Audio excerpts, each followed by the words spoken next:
Amén, qué bonito, ¿verdad? Hoy les quiero hablar de la historia de la Biblia, la historia de amor.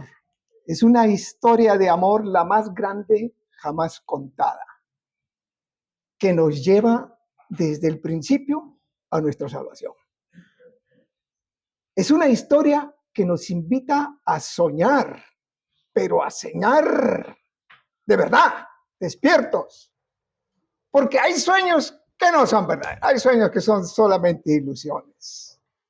El otro día me pasó mi esposo un vídeo de una mujer que había soñado, se despertó eufórica y con toda su alma le salió, le dice al marido: cariño, he soñado que me regalabas un reloj de 500 euros, le dijo la mujer.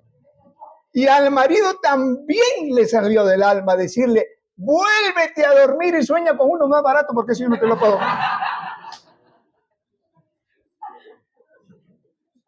La Biblia es una historia tan importante, tan sencilla, es futurista, nos habla del origen, de nuestro destino, nos relata la evolución de las sociedades, de los pueblos. Es, resumiendo, una historia entre Dios y el hombre. Prácticamente es una historia de la relación entre Dios y la humanidad. Pero al final es una cuestión de ¿creemos o no creemos lo que dice la Biblia? Si optamos por creer, pues ya lo tenemos claro. Pero si no, ya se complican las cosas. Y lo digo porque hay personas, organizaciones empeñadas en no creer lo que dice la Biblia. Y sobre todo hay científicos, ¿no? Grandes científicos que se niegan a aceptar lo que dice la Biblia. Y con los científicos hay que tener cuidado porque son gente muy inteligente, ¿eh? Son gente muy preparada, que defienden muy bien lo que ellos creen. Y por supuesto, se niegan a aceptar lo que dice la Biblia. Lo dicen como una fantasía, ¿no? Eso de que Dios creó el mundo en 6 días, que creó a Adán así, eso no lo aceptan, ¿no? Y a mí me gustaría mencionar unos puntos donde se enfrenta la Biblia con el cristianismo, ¿no? Por ejemplo, según la Biblia, el hombre tiene en la tierra unos 5,000, entre 5,000 y 6,000 años, ¿no? Y esto se basa en simplemente seguir las genealogías de lo que nos cuentan las escrituras y se llega a la conclusión de que el hombre está en la tierra desde hace unos 5,500 años, ¿verdad? Ahora, según la ciencia, el hombre tiene 200,000 o 300,000 años en la tierra o más. El hombre, según ellos, no tiene 5,000, 6,000 años. Pero lo curioso es que la ciencia lo puede demostrar. Ellos llevan restos humanos a sus laboratorios y hacen pruebas bastante complejas y te demuestran, dicen, mira, ve, aquí dice que el hombre tiene esta cantidad de años, mínimo 300,000 años o más. Te lo demuestran. Pero la ciencia puede demostrar también esqueletos que tienen 2 o 3 millones de años. Y te pueden llevar a un laboratorio, mira, paso a paso, esto así, y llegan a la conclusión. Según la ciencia, la Tierra existe de hace millones de años. Desde hace millones de años, y para demostrar esta teoría, hacen unas pruebas complejas de carbono 14, de la manera como se descomponen los cuerpos, a qué velocidad se descomponen, etcétera, etcétera, y te dicen, te dan un informe, esto tiene tantos años. Pero según las escrituras, Dios la creó en 6 días. Según la ciencia es algo progresivo, que de un paso a otro toma billones de años. Según las escrituras, nuestro Señor Jesucristo nació de una virgen. Los científicos te dicen, es imposible que se pueda gestar un bebé sin que exista el esperma y el ovario. Tiene que haber esa mezcla. Y ellos, por supuesto, lo demuestran. ¿Tiene razón la Biblia? Por supuesto que tiene razón. ¿Y tiene razón la ciencia según sus creencias? Por supuesto que tiene razón también. Dios crea a Adán en una fracción de segundo. Digamos que ese hombre que Dios crea, de repente tiene 30 años, ¿no? Comprensible pensar. Ahora, ellos te pueden demostrar, te hacen un examen biológico muy minucioso, paso a paso, te llevan a un laboratorio y te muestran de resultado en resultado y te dicen, este hombre es imposible que tenga una fracción de segundo. Y tienen razón, según ellos. Pero según Dios, lo creó en una fracción una fracción de segundo. Jesucristo resucitó de los muertos. Jesucristo había muerto y resucitó al tercer día. Según la ciencia, es imposible. Porque cuando una persona muere, sus células mueren, ya no hay marcha atrás. Inclusive, hoy en día hay técnicas que no habían en el pasado, que si una persona muere o se le da por muerta y puede tener el más mínimo, la más mínima señal de vida, se le aplican shocks eléctricos y vuelve a vivir.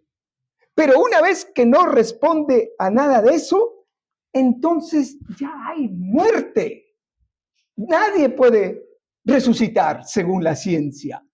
Pero según Dios y según nosotros, no tenemos ninguna duda y estamos convencidos de que nuestro Señor Jesucristo resucitó y vive entre nosotros hoy en día, ¿verdad? Pero mira cómo el empeño de la ciencia por avanzar. Ellos esperan en algún momento poder revivir una persona, resucitar a una persona. Por ejemplo, si hoy en día muere una persona de un cáncer de hígado, por así decir, de un cáncer que no tiene cura, ellos lo que hacen para gente muy adinerada, los congelan esos cuerpos y los preparan unas mezclas químicas muy complejas y los ponen a menos 300, menos 350 grados para que en el futuro, cuando se halle una cura de lo cual han muerto, puedan revivir. Esa es la esperanza que tiene la ciencia. De todas maneras, siempre tenemos conflicto porque tenemos que ser sinceros y nosotros no podemos explicar todo. Pero, hermanos y amigos, yo les tengo noticias buenas. Cuando Pablo citó a Isaías, dijo, porque la palabra de la cruz es locura a los que se pierden, pero a los que se salvan, esto es, a nosotros, es poder de Dios. Pues está escrito, destruiré la sabiduría de los sabios y desecharé el entendimiento de los entendidos. ¿Dónde está el sabio? ¿Dónde está el escriba? ¿Dónde está el disputador de este siglo? ¿No ha enloquecido Dios la sabiduría del mundo? Pues ya que en la sabiduría de Dios el mundo no conoció a Dios mediante la sabiduría, agradó a Dios salvar a los creyentes por la locura de la predicación. Sigue siendo una locura esto. La locura que empezó hace 2000 años sigue siendo válida. En otras palabras, Pablo entiende que en su mensaje El evangelio parecía y sonaba como una estupidez para la mayor parte del mundo. Las personas que confían en su propia sabiduría o en la sabiduría de los demás se acabarán perdiendo el verdadero significado del evangelio. Dice, la locura de la predicación de la que habla Pablo es el poder y la sabiduría de Dios en la persona de Jesucristo. Y mira, dice también el término griego de locura se traduce como un pensamiento ridículo, una insensatez, una opinión o idea totalmente descabellada o enfundada. Los que no son salvos, los que tienen el Espíritu de Dios, los que no tienen el Espíritu de Dios morando en ellos, van por un camino muy equivocado. Pero nosotros, queridos amigos y hermanos, somos parte de esa locura.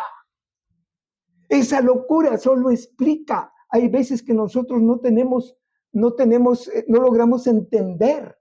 Hay personas cristianos que han estado tan enfermos que los médicos no daban nada por ellos. Y de repente todo cambia. Todo cambia. ¿Por qué? Porque eso es parte de la locura.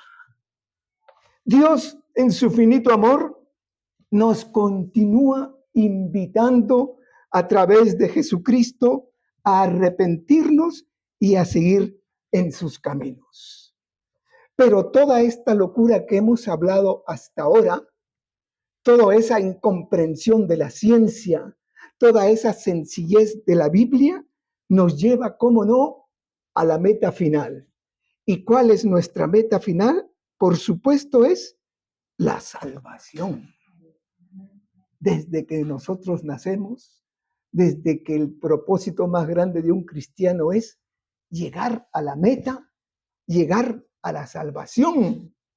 Si todo lo que hemos visto de la Biblia, de los científicos, de la resurrección de Jesucristo, todo eso solamente encaja si nosotros miramos a la resurrección, a la salvación.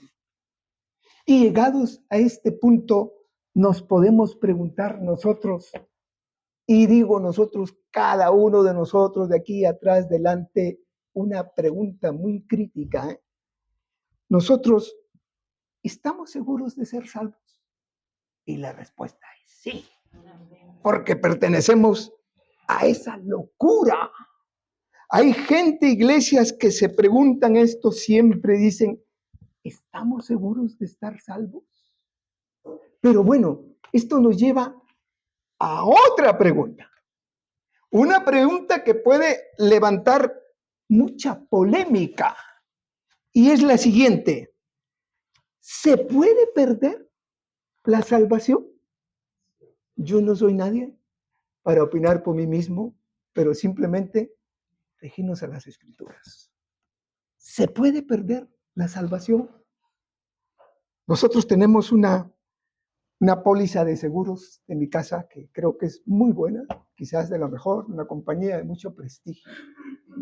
Y yo le puedo enseñar a alguien que viene a visitar a mi casa, mira, yo tengo esta póliza de seguro, te cubre todo, todo te cubre. Pero amigos, esa póliza es válida si la continúo pagando. Si la dejo de pagar, ya no tiene validez esa póliza. Puede estar escrito que la tengo, pero si no, pues eso no tiene sentido, ¿verdad? Por eso es que Pablo, cuando le escribe a los filipenses, les dice, hermanos, cuidar vuestra salvación con temor y temblor. ¿Por qué le dice eso Pablo? ¿Por qué escribe eso Pablo?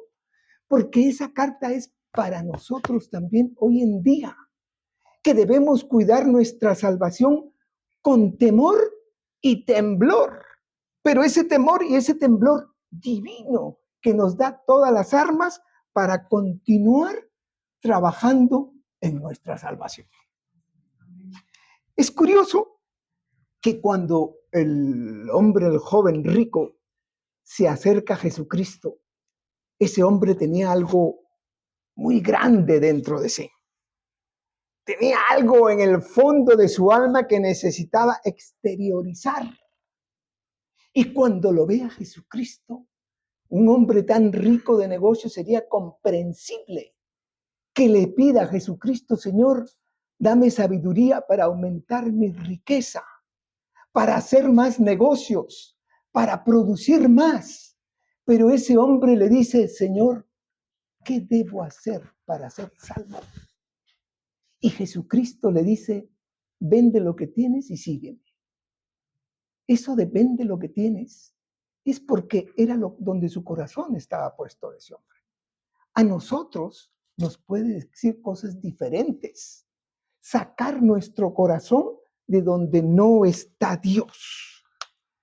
Veamos unos pasajes en la Biblia que nos narran historias de la salvación y después Jesús y Nicodemo. Le dice, Señor, ¿qué debo hacer para ser salvo? Le dice, tienes que nacer de nuevo.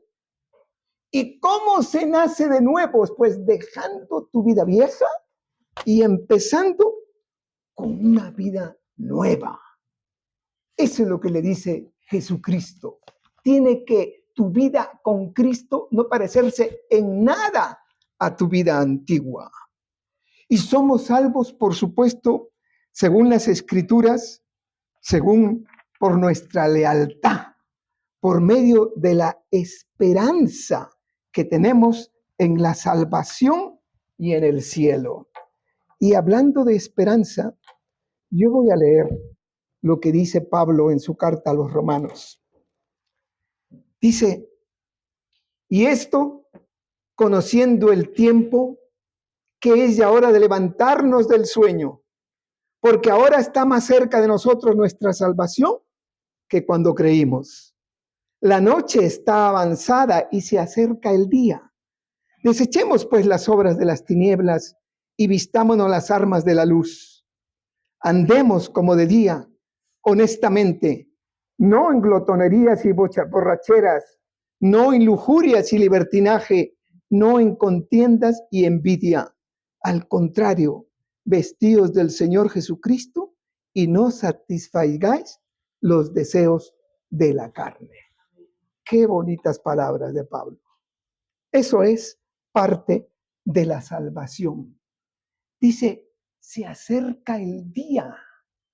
No importa qué pase en nosotros, cada vez está más cerca el día de nuestra salvación. Es curioso que cuando te cae un palo en la vida, digas, Señor, otro y otro y otro. Hace un par de días me costó darle ánimo a mi hermana Keka, que le he mencionado aquí. Ella tuvo una caída, curioso, trabajando en la iglesia, bajando unos altavoces, se cayó un golpe fuerte, se rompió los tobillos, hizo daño a la pierna, la tuvo meses. Y ahora que se ha levantado un poco, ha ido al médico y dicen que tiene varias fracturas en la espalda. Esa fue consecuencia del primer golpe. ¿Cómo una persona puede aguantar algo así? Y se me ocurrió escribirle lo que dije, Pablo, hermanos, ya queda menos. Ya nos queda menos. Nosotros no nos queremos morir, pero tenemos que acostumbrarnos a que una prueba vendrá detrás de otra. Y es así como nosotros llegamos a nuestra salvación. Es curioso que a la hora de la salvación existen seguridades diferentes. Hay seguridades que nos garantiza el hombre o líderes religiosos. En muchas iglesias de diferentes denominaciones se ofrecen seguridades que no son nada válidas según las escrituras. Ellos pueden ver a una persona agonizando y aunque no haya creído nunca en su vida, le dan unas esperanzas falsas. Mira, con lo que yo te doy, esto santo óleo, como se llame, tú ya eres salvo. Y eso no es así. Es difícil que personas estén tan equivocadas en algo tan crítico en la vida. Por supuesto, ni siquiera nuestros propios padres nos pueden dar esa seguridad. Porque nuestros padres pueden estar equivocados. Pueden estar equivocados. Y porque hay creencias que obedecen a tradiciones. Simplemente por tradición. Porque mis abuelos, mis bisabuelos, mis padres me enseñaron eso, entonces yo sigo. Pero las tradiciones son muy peligrosas. Pueden hacer mucho daño. Y por eso nosotros no nos guiamos de nada que no esté escrito, por muchas tradiciones que sean. Nosotros, cuando nos enfrentamos a las tradiciones, es también bien difícil romperlas. Romperlas, decirle a una persona adulta que ya le queda menos, ¿no? Y que hagamos caso a lo que nos digan, aunque no esté de acuerdo a las enseñanzas. Pero mis queridos amigos y hermanos, a la hora de escuchar lo que nos digan de la salvación, solamente nuestro Señor Jesucristo, Él nos explica claramente cuál es el camino a la salvación. Y después que nosotros tengamos eso claro, podemos también escuchar al profeta Isaías y a Pablo que nos dicen cosas que ojo no vio, ni oído oyó, ni han subido al corazón del hombre, son las que Dios ha preparado para los que lo aman. Y nosotros le amamos porque estamos aquí y porque estamos esforzándonos en hacer su voluntad. Quiera nuestro Señor que cada uno de nosotros nos empeñemos cada día en leer las Escrituras. Leer las Escrituras. Porque nadie puede cambiar, nadie puede conocer a nuestro Señor mejor si no creemos en las Escrituras. De manera que empecé hablando de la ciencia, el poder que tienen para contradecir a las Escrituras. Seguí hablando de la locura que es para los cristianos poner patas arriba la ciencia y todo lo que digan los demás. Seguí hablando de la salvación, que todo eso nos lleva a nuestra salvación. Y después seguimos preguntándonos, ¿estamos seguros de ser salvos? ¿Se puede perder la salvación? También la respuesta está en las Escrituras. Quiere nuestro Señor que cada uno de nosotros tengamos cada día más fuerza, más empeño, más convencimiento en seguir a nuestro Señor Jesucristo, que es la clave y la respuesta para nuestras vidas y para nuestra salvación. El Señor los bendiga, hermanos.